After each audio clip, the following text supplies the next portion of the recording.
Teryx steering rack upgrade kits, installation and tear down of a OEM Teryx rack. So we've got the whole kit here. We've got all of our tools laid out. We'll get into all the specifics of what all each does on each step. I'll have our camera lady hold the phone while I tear this thing apart. Basically, we're going to take out all the known issues of the OEM steering racks from Kawasaki. We're going to put all of our guts in there, and we're going to make it a heck of a lot stronger and a lot better. First thing we do, we cut the zip ties off of our boots, other side.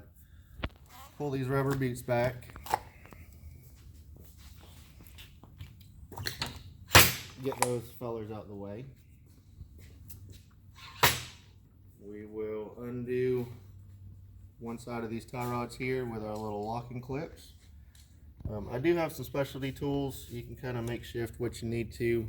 I have this extra steering shaft that goes along here that helps me orientate the rack shaft to the pinion assembly. If you don't have one of those available, pair of vice grips right on the splines here. Just make sure you don't damage the spline. That'll work just as good. Keeps everything together. We'll get into this as well. Way I do these tie rod ends, they have a little locking clip with 4 little sides kind of protruded over. It helps lock it in. It's got a little tab on there. My feeling is these things are about useless. I do put these back on an OEM assembly. If you're doing aftermarket tie rods, these aren't going to have it and they're not necessary. But I'll just take me a chisel, take me a hammer, knock these tabs back.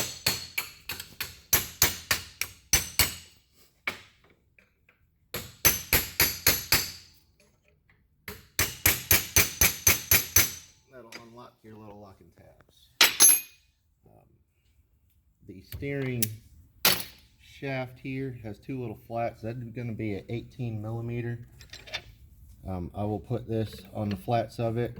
That way there, when you're unscrewing this, you're not putting excessive tension or pressure on the teeth to the pinion and risk damaging it or chipping it. Pipe wrench works good. Channel locks. I have a specific wrench, 1 13/16 is about the right size. Goes right on the OEM deal here. I'll hold pressure. Knock that little guy loose. We'll unscrew this and we'll save this till the end.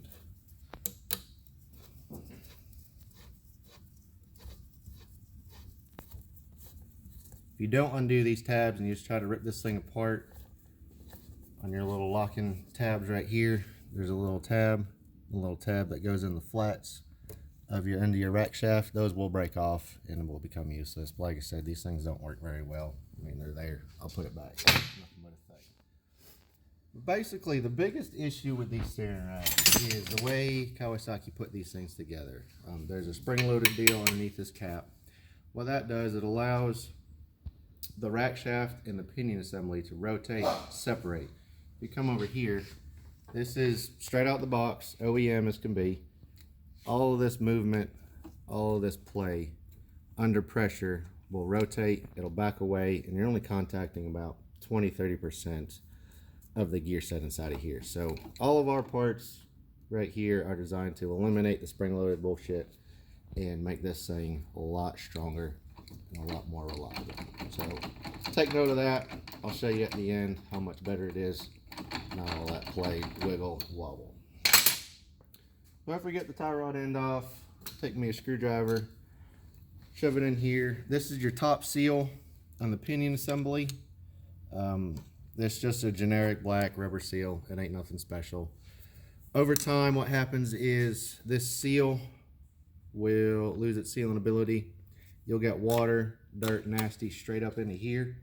If you look right inside of here, again, this is OEM as can be, straight out the box. There is absolutely no grease in this damn thing. It's a open bearing with no grease. So once this seal fails, you'll get water nasty. This bearing will destroy itself, and this whole pinion assembly will actually pop out, causing no steer condition.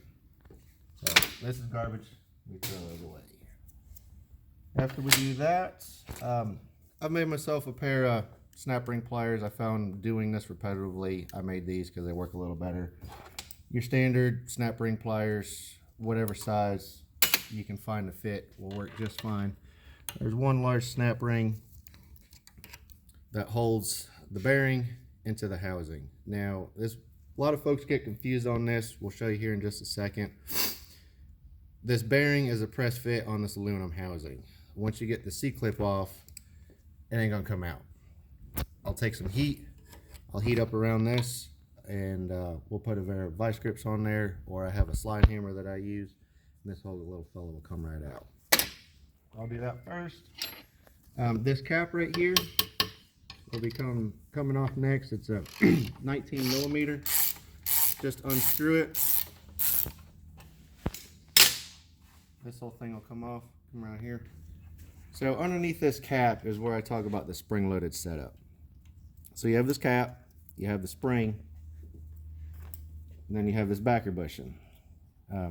I found that reverse snap ring pliers, which you're going to need for the pinion assembly, get it out, works real well. Stick it in there, pull it back out, screwdriver, pick, pliers, whatever. We'll get this little feller out. So this is what holds this whole assembly together inside of here. That's what's supposed to make it nice, tight, and right where it's supposed to be. Well, this spring is a spring, no matter how you look at it. It can be really stiff, it can be really loose. It's a spring, don't matter. Under tension, the spring collapses. This whole little shaft will rotate. Again, separating that gear set makes it weak. That's how everybody strips out 3/4 teeth of these things. So this is no longer being used, and we will reuse this, but we will assemble this in a whole different manner to where this is pretty well useless, and I'll show you that in just a second. Now that you've got the tension off of the spring underneath the cap, your C-clip off of your pinion bearing assembly, we're going to take the pinion bearing assembly out so we can get this rack shaft out so we can change some more bushings in here. In doing so, taking tension off lets everything slide around, wobble around. It's just easier to get this little thing off. So now I have made a slide hammer vice grip assembly. This is the way I do it. I'll put it right on here, and that way there I can slide hammer it out. Comes out easier for me because I do these so many times. If you don't have anything like that, just a regular pair of vice grips, channel locks, whatever you have. Make sure you don't damage the splines on here because your shaft has to go back. Just clamp it on here. I'll take my torch. I use MAP gas, propane, the blue bottle I think it is, works just as well. I'm going to heat up right around here. It's going to expand the aluminum, and this whole assembly is going to pop right out, maybe with a tap or two on the hammer. This is where a lot of folks get caught up, not really understand how this thing comes out. So we're just going to heat up this, put a little bit of heat to it. Don't need a whole lot.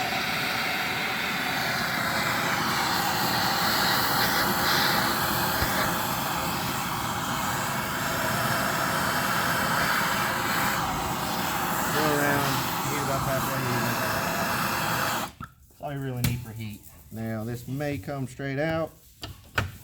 There you go. So with my slide apparatus, I can just hit it one time, the whole thing pops out, but just grab it. If it don't come out, you can hit it on the side of the hammer, hit it up, this whole little filler will come right out. So we'll set this off to the side. I don't need to modify that. But now, this is the other most important thing. OEM as can be, straight out the box. There is absolutely no freaking grease on this damn thing. A little bit right around there, but nothing on your metal bushing over here.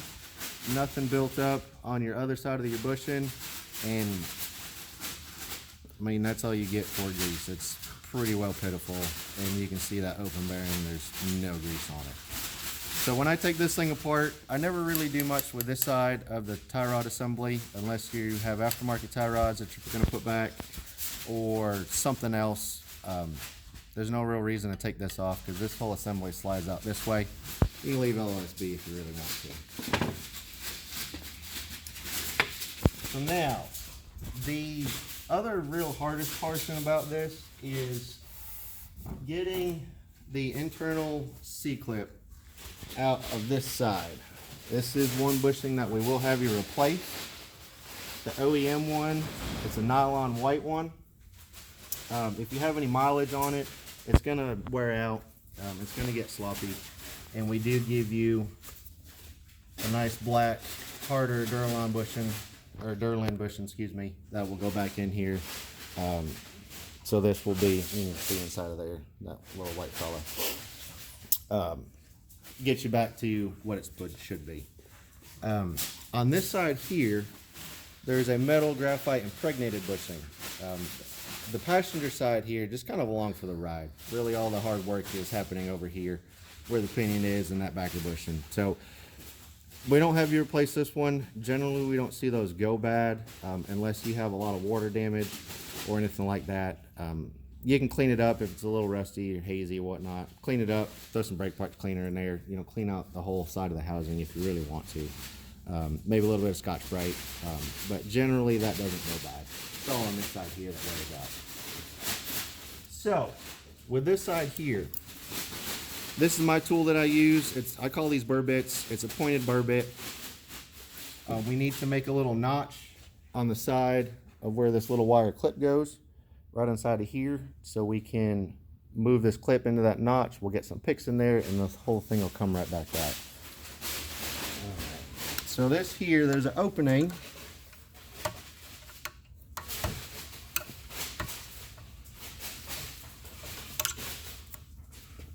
On your wire clip. So this wire clip has a little opening right there. So while you're orienting this down, we're gonna make a little groove right there with my burr bit tool. And then we're gonna slide this snap wire clip over, and then we're gonna get a pick behind it. So I'm gonna grab my airline.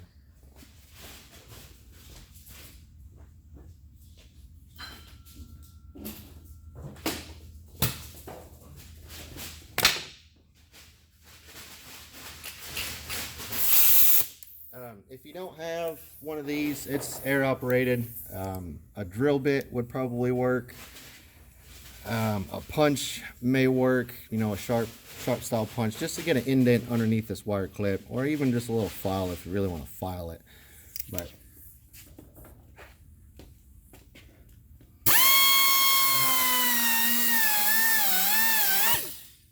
just a little indent, just like that. You can see right inside of there, I just made me a little indent so I can get my pick on the back side of it. So now that it's free, I will rotate this wire clip over just a touch. I'll take me a straight pick, and I have a 90-degree pick. Shove that straight pick in the hole that we made, and that will lift up the wire ring. I'll get my 90, get it on the back side, and yank straight out, and then the whole clip comes out. So you can see, unlike a normal internal or external snap ring clip, you got the two little holes where you can put a pair of pliers on it. This is just what's called a wire clip. And without that little trick that we just showed you, doing your little indent, there's no real good way to get on the back side of that clip to lift it up to get anything on there. I mean, you can kind of pick at it from the side and try to lift it up and this and that, but this is the easiest way we found. Structurally, nobody's going to notice a little slit in the groove there. Doesn't hurt anything. When we put the clip back, we just kind of make sure that the end of the clip is away from that little indent, so there's absolutely no chance of it coming out, but it never will, and I don't think we've ever seen one actually fall out or not. So now that we got the wire clip out, I have a long punch, what I use to go from this side and beat this white bushing out. If you don't have something this long, you can use the rack shaft itself. Just be careful not to damage the shaft. You can hook it on the edge on the back side and beat the bushing out.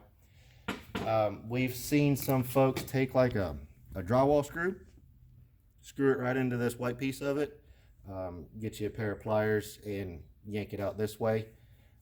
All kinds of different ways to really get it out. It's not really press fit inside of here. It's just kind of stuck. There is a lip on the back side to where you can get the punch on it. So all I ever do, I'll get it on here, take a hammer, a couple taps on the bottom, a couple of taps on top, and this whole bushing will come right out. You can see there's a step on it. That's where the step stops, and then there's a little lip to where you can get something on the back side, pull it out.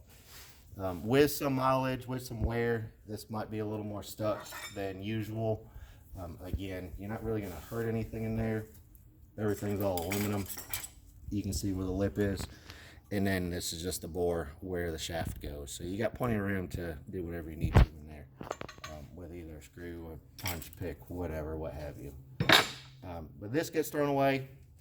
Even on a new unit, I would recommend replacing this. Our Durlin bushing, it's harder. It's a tighter tolerance to where it's going to place the shaft where it needs to be for longer. Overall, it's just better. So we'll just throw this filler away. We don't need it. At this time, while it's here, while you just took this one out, I'll put this new one back in. Again, slight press fit, if anything. Take the back side of my hammer, line it up, get it right back in where it's supposed to go. Just replace it same manner that it come out. The wire clip, take me a pair of needle nose, get it on one side of this, shove it right back in the hole, and make sure you hear the click. Make sure it's seated back in your groove, and then you can see what I do with it. This is my hole that I made right here. This is the end of the wire clip over here somewhere, just so if you ever do need to get it out again, it's already there. And then also there's no potential for it to ever come out again. It's never going to come out if you install it correctly, but just in cases. So that's pretty much the modification of the housing itself. We'll do the pinion assembly now. So I'll take this out of the vise, set this over here. I'll wipe off some of the excess grease. Kawasaki's awful on grease. They don't use very much of it whatsoever. We've seen more and we've seen less on some of these. If you got a big old glob, just wipe it off. Now, very carefully, I'm sure I'll get all the bearing experts out there about verniling and beating this on, beating this off. This is a low speed, low load bearing. It's not spinning 20,000 RPM. It's not really doing anything significant. So my method here, if I clamp it on the vise coming off, doesn't matter because we're not reusing this bearing. Yes, it's hitting on the outer shaft. Doesn't really matter. But your C-clip right here comes right off. That's what keeps the bearing on the housing. With all of my C-clips, whenever I use it, if I'm going to reuse it, which is perfectly acceptable, I'll bend it back just so it's nice and tight so it doesn't have the potential to fly back off. If these aren't reusable, or if you have rust or damaged, hardware store, parts store, whatever will have these. It's pretty well, everything's pretty well metric, but these are pretty well common for a new snap ring. This one as well, your internal deal that goes on the housing. Again, I'm sure I can get bearing experts. We do just fine. We've been doing this for 5 or 6 years. We haven't had a bearing failure yet. But basically, I would recommend brass hammer, rubber mallets, or a piece of aluminum if you have a steel hammer, just so you don't damage the top of the pinion. Hitting on it so you can get your splines back in there. But this bearing is a slight press fit onto the shaft. A couple taps, it'll come right off. Again, you can see there's no grease in the damn thing on pretty much either side. That's the first thing that really will go bad once that seal fails. So we'll get rid of that. What we go back with is a sealed bearing, sealed and grease bearing. So when we put this unit back together, you have an extra layer of protection on this bearing, and inside of there is grease. Again, so when I put this back together, you've only got about yay much to go, not too bad. If you put it back in the vise, hit on the inner race and not on the outer race. Again, I'm sure I'll get bearing experts. If you do it on the inner race, you're not going to damage the balls, or you're not going to damage the race. And again, it's very slight fit, not very high RPM, low speed. I would recommend brass hammer again, piece of aluminum, block of wood, so you don't damage the snub on your pinion assembly, because this does go back into a bushing. My brass hammer, again, I've been doing this for years, never had a problem with this going back in, but a couple taps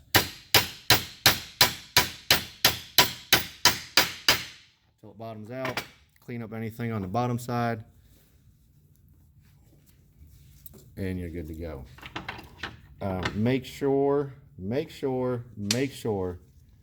you put these C-clips back in. I've had a couple of them where I've gotten in a rush, got preoccupied, forget to put the damn C-clip in, I'll find it the next day, and that's a nightmare for the customer. But we've been able to fix all those. So if you don't put any C-clips in here, or your big old C-clip back on the top, this can and will come right out, causing no stair condition. A lot of paperwork if you get hurt. Not a good idea. So that's all there is to the pinion assembly. We'll put our housing back in the vise, and we are good to go to put this thing back together. Really, that's all the disassembly. Again, basic hand tools, a vise, a bench, relatively clean conditions. These things aren't rocket surgery. These things are for a side by side. There's 8 or 9 parts in here. It's pretty well self-explanatory. So now when I go back together with this thing, I'll get it in about yay. I have my greases here. We use Amsoil grease for everything. We use it for our wheel bearing application. We have all-purpose grease. We have high-pressure grease. I believe this is the EP2.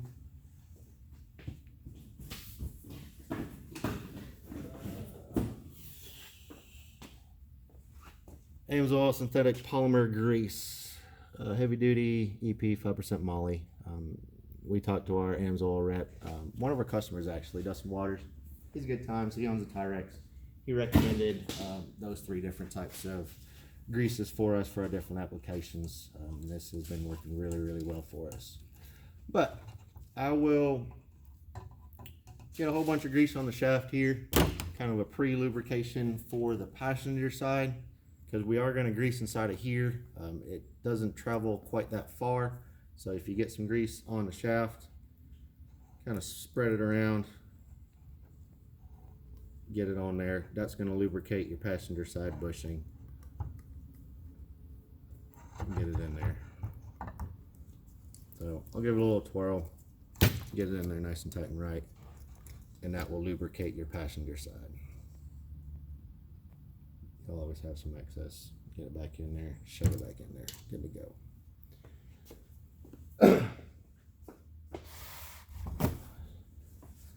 So now I'm going to put the pinion assembly back in the housing.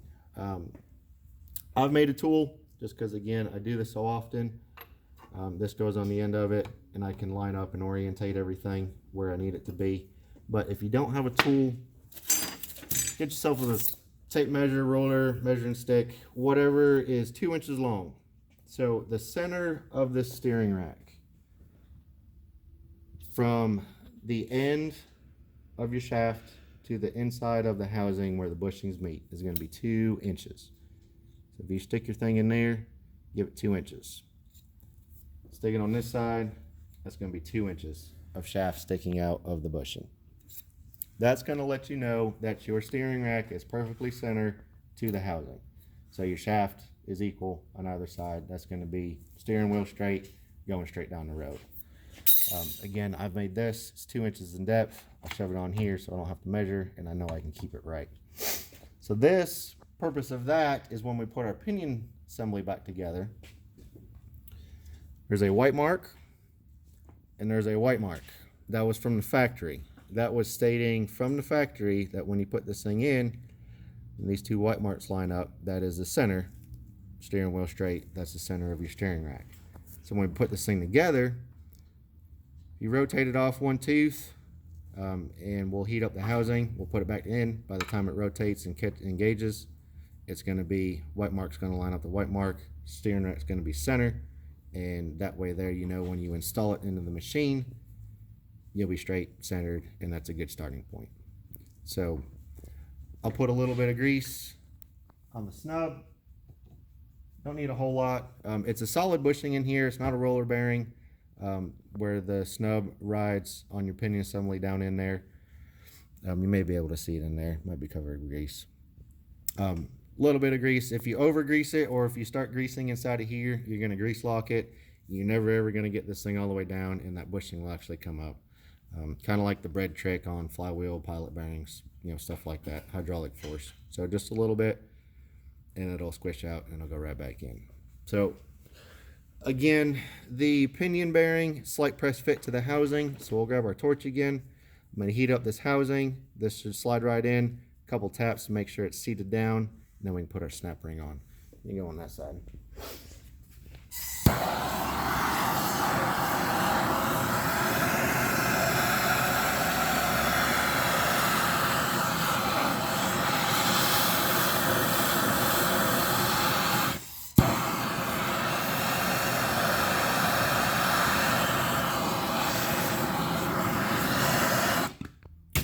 Figured out that the white mark, if you kind of line it up to this bolt hole right here, a couple teeth off, by the time it spirals back in and you hit it down, white mark lines up with white mark. Really doesn't matter if the white mark's lined up or not. If you get it a tooth off, or if the white mark ends up over here, doesn't really matter. 2 inches of shaft sticking out from the housing. You can take a Sharpie, which I generally will take a Sharpie when I'm done, and I'll Sharpie 2 lines, and then I'll write center for everybody to know what that white mark or the Sharpie mark depicts. So we're back, we're centered. So white mark, Sharpie mark lined up with white mark, Sharpie mark. That's your center. Install it. Steering wheel's gonna be straight. Once that is installed, give it a couple extra little taps, let it cool down. Again, please install your snap ring. I've done it. Everybody's human. I've not installed these. I'll put the seal on. I'll find it. Oh shit! Now I'm gonna take it all back apart. But big snap ring installs back in the factory location. Now we've got our nice sealed bearing inside of there with grease inside of it. I don't put the seal on quite yet. We'll get back to that. For one, we'll let the housing cool down. And for two, we have to set the tension on everything. So now, I've made this grease gun attachment, again, because I do this. This is the only thing that I use this particular grease gun for. I've made a little needle. It's a grease arc on a little needle looking housing. Which one is this? I don't recall the name, but the grease people that make this, the lock-in deal, they make a little needle attachment. You can use it. A lot of your older grease guns, like this one here, they got the little screw-on deal. You can unscrew that just so you get into the housing a little bit better. Pretty much, you can't pump enough grease into this thing. So from your bushing hole, get this on the top side. I'll start pumping. I'll rotate, pump the whole thing full of grease. Like I said, you can put a whole damn tube in here if you really want to. It ain't gonna hurt a damn thing. More grease is the better.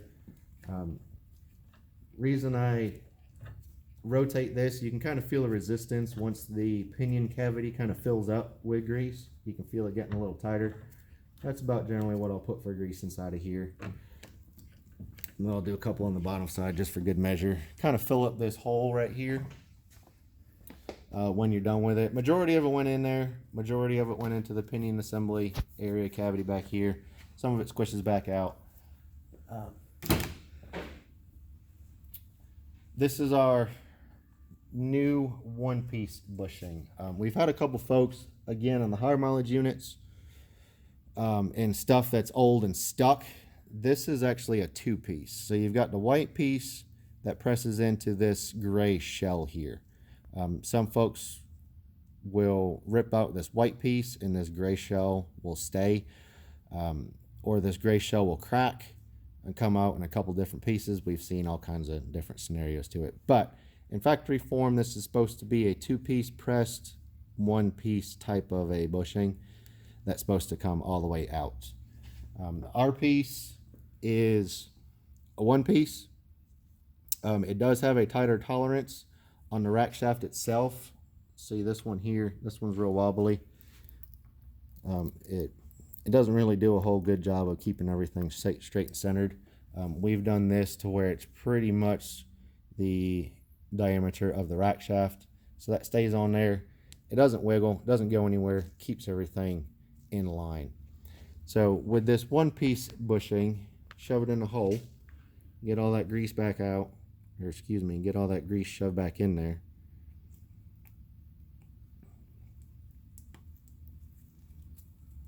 I'll give it a little wiggle just to get that grease back in there. And that is pretty well fully seated. You'll have some extra. That'll be good for the threads on the cap when we put it back together so it doesn't gall. At this point, we talk about the rack caps.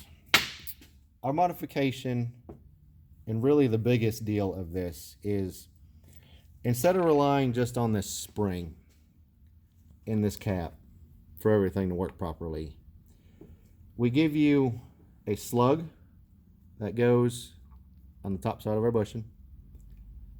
We'll put the spring back in, and then on the cap, we give you an adjustment bolt.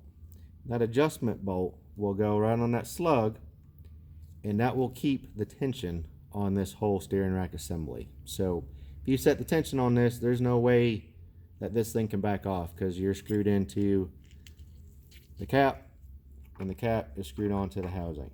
So that is the most rigid setup you can do, kind of like a manual cam chain tensioner, if you will. So that does that. You lock it down. This whole bushing is never going to go anywhere, and that's going to cure all of your wiggling problems.